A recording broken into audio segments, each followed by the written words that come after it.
In the ending, that is, the night after a full day of driving, Badi goes to the spot, smokes a cigarette, lies down in the hole.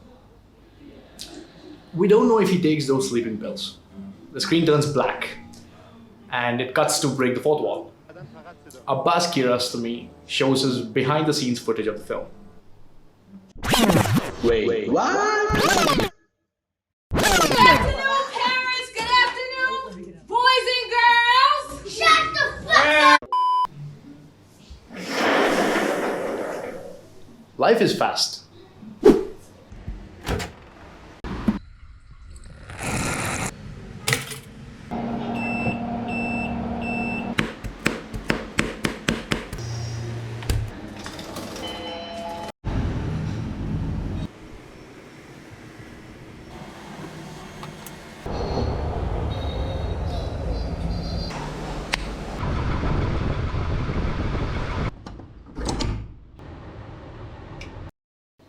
Or is it?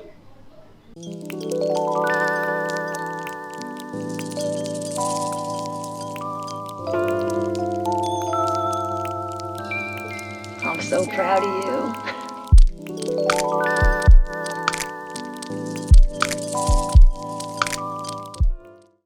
I really like watching Abbas Kiarostami's Taste of Cherry. I've quite recently discovered the film. It stuck with me so hard that I watched it 4 times. IDGAF. I don't give a fuck. Period. Let me give you a brief intro into the film. Taste of Cherry is a 1997 Iranian minimalist film. The entire film happens in one day, where the protagonist Badi interacts with 3 different strangers, offering them a job to bury him after he kills himself. His car journey and the conversations make up the entire film. I'm not gonna lie. Many people felt Taste of Cherry is slow, uninteresting, anti-action, and yeah, Bored. What? Bored! including Roger Ebert, of all people, called the film excruciatingly boring. I know what the fuck I said, when the fuck I said it, and how the fuck I said it. Let's dig deeper into Badi, the protagonist, drives from the city's suburbs into the dusty terrains, looking at various men trying to employ the person who would bury him after he kills himself. In a way, he's looking through profiles and auditioning them. The first 2 people are a young soldier and an Afghan seminarist. Weird thing is, Badi always asks a lot of questions to understand the person's identity, who they are, where they come from, what they do, are funnily of huge importance to Badi. It's like he wants to pick the hands based on their holiness to bury him. But bad luck, both of them reject the job. I don't know, I just... Finally, the third person arrives. We see a wrinkly old taxidermist, Bagheri. This person tries to talk him out of suicide. Bagheri tells his own wanting to commit suicide story. The old man one day goes to hang himself on a mulberry tree, instead eats the fruit and finds that life is worth living. Oh, okay. Oh, okay. Yeah. Oh, okay. Visuals from here get as delicious as the conversation about the fruit. The camera shows all sorts of beautiful things in the ultra-wide frame. We see green lush trees, flowers, fruits, buildings with kids playing around, which is a total contrast to the deserted terrain that the film starts with. As I said in the beginning, the film ends on a cliffhanger. That too with a making footage of a particular scene from the first act. As the director shouts, "Cut," the shoot is over. Then those extras in army uniforms start playing around, plucking flowers, enjoying themselves in that dusty terrain, while the camera crew is in halt. Many people debated about this polysemic ending. What did Kiarostami want to say with this? I mean, we don't even know if Badi dies. Why did Abbas go all the way of orchestrating a behind-the-scenes footage just to abruptly end the film with it? Bitch, if I want to, I will. Bitch, I want to, I will. If I want to, I will. If I want to, I will, bitch. Hey. Now, what I understand is this. When you really look, you realize that the entire film is a poem.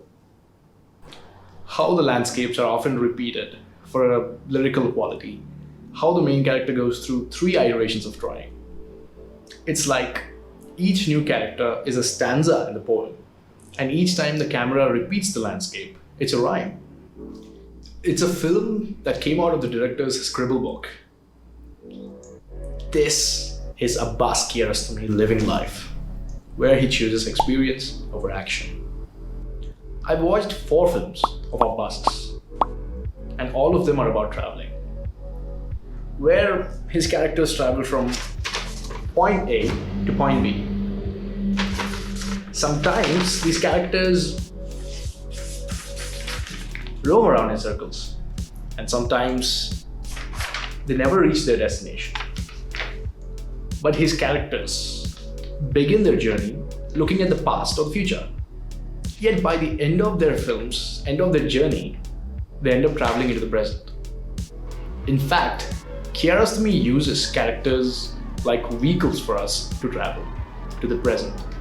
He isolates his character in the frame. Like in Taste of Cherry, we never get to see Bali and the person he's having a conversation with in the same frame. This fills the viewer with a sense of solitude with Bali's emotional state. We don't sympathize with him simply because we don't know why he wants to die. Instead, we become a part of his pursuit. You see, Christopher Nolan is a filmmaker who's curious about time. We all know that.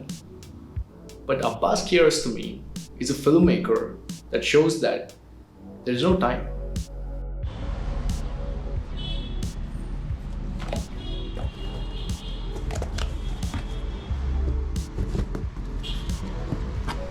It's like what Grandpa Einstein goldenly said. Relativity. I've barely read the book, not more than all those popular articles and videos about the concept. So I'll superficially talk about this like an expert. Whenever I sit doing nothing, absolutely nothing, I feel like a Kiarostami's character, doing nothing for hours and hours, but being present. Feels like time is decompressed for me and only me. When Abbas said, "Cut, the shoot is over," I heard him say, "Cut, stop. Stop trying to compress time. Stop trying to live in a simulated box. Stop traveling across the past and the future. Travel into a plane where there is no time and seize it." Abbas Kiarostami, the greatest filmmaker who explored time without really talking about it. من دست چپ باش. ولی من این راهو اصلا بلد نیستم. من بلدم. اینجا طولانی تره ولی راحت تره، قشنگ تره.